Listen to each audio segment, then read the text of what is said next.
ఢిల్లీ పర్యటన గురించి 50 lakhs compound వాళ్ళు కూడా మీ ఆధ్వర్యంలో మీ ఆధ్వర్యంలోనే కంప్లీట్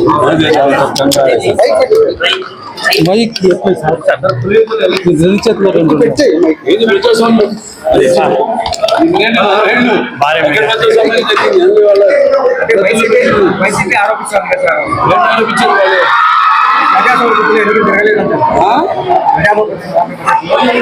ప్రజాస్వామ్యం జరిగింది ఎన్నిక జనం వాళ్ళ కాళ్ళకి అలాగే తెలియపడం స్వతంత్ర దినోత్సవం అలాగే అక్కడ పులివెందులో కూడా ఒక స్వాతంత్రం వచ్చింది అందరికి వాళ్ళు స్వేచ్ఛ వాయువులు పీల్చుకుంటూ ధైర్యంగా ముందుకు వచ్చి ఈ రోజు ఓట్లేశారు. నామినేషన్ వేసేదాన్ని కూడా భయపడేవాళ్ళు 11 మంది ఇవాళ ధైర్యంగా వచ్చి నామినేషన్ వేశారు. అక్కడ అంటే ప్రజాస్వామ్యం